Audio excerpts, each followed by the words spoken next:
Salut les amis, c'est Paolo. Bienvenue sur FastProg. Nous allons voir ensemble la programmation des émetteurs AT02D et AT04D sur votre carte électronique ZM3E. Si besoin, la notice des émetteurs est disponible en scannant simplement le QR code actuellement en vidéo ou en cliquant sur le lien en description.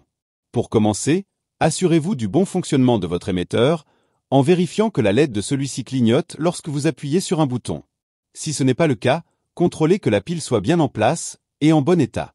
Vérifiez que la référence de votre carte radio AF soit bien AF43S ou AF43SR afin d'être compatible avec votre télécommande dont la fréquence d'émission est de 433,92 MHz. Pour plus d'informations concernant la carte radio AF, cliquez sur le lien en haut à droite de la vidéo. La carte AF doit être embrochée hors tension, dans le bon sens, et sur la connectique AF de la carte électronique ZM3E. Prenez garde à ne pas vous tromper de connectique. Avant de programmer vos émetteurs, faisons un tour du choix des fonctions pouvant être associées au bouton de votre émetteur. La fonction 2.7, pour une commande pas à pas ou séquentielle. Une fois votre télécommande associée à cette fonction, il sera possible de choisir entre la fonction pas à pas ou séquentielle en vous rendant dans le menu fonction de la programmation, puis dans commande 2.7. La fonction ouverture, pour une commande d'ouverture de votre portail uniquement. Vous ne pourrez pas le refermer avec ce même bouton. Cette fonction peut être utilisée par exemple, si la fermeture automatique est activée sur votre automatisme. La fonction 2.3p, pour une commande piétonne ou partielle. Une fois votre télécommande associée à cette fonction, il sera possible de choisir entre la fonction piétonne ou partielle en vous rendant dans le menu fonction de la programmation, puis dans commande 2.3p. La fonction B1-B2, pour l'activation de la sortie contact aux bornes B1-B2 de votre carte ZM3E. Une fois votre télécommande associée à cette fonction, il sera possible de choisir entre la fonction monostable ou bistable en vous rendant dans le menu fonction de la programmation, puis dans commande B1-B2. Cette fonction permet par exemple la commande d'un projecteur avec une touche de votre télécommande. Maintenant que vous savez tout, appuyez sur la touche entrée de la carte ZM3E jusqu'à ce que « Langue » apparaisse sur l'écran. Ensuite, appuyez plusieurs fois sur la flèche de droite jusqu'à atteindre le menu « Usager ».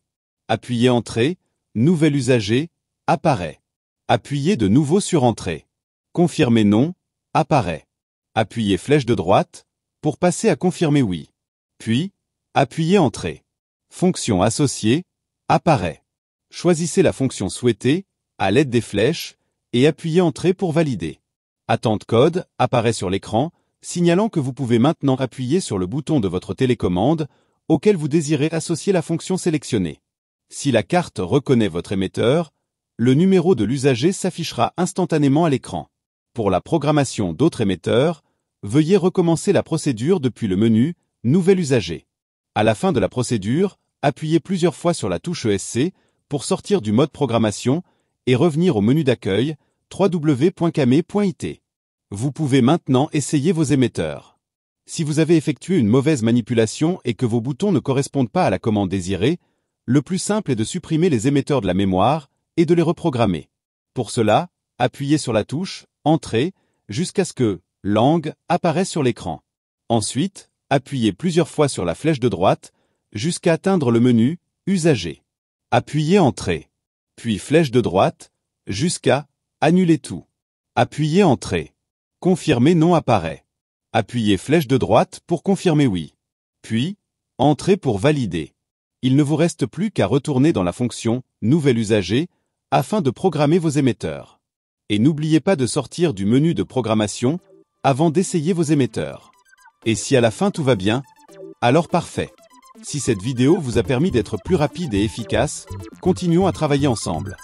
Faites-moi part de vos remarques ou suggestions et n'hésitez pas à vous abonner afin de découvrir le monde facile de FastProg et être notifié des nouvelles vidéos fréquemment mises en ligne. Pour la mise en service de votre automatisme, l'activation des dispositifs de sécurité, des informations sur vos télécommandes ou l'accès direct à la chaîne, cliquez sur le lien qui vous intéresse. Arrivederci, alla prossima!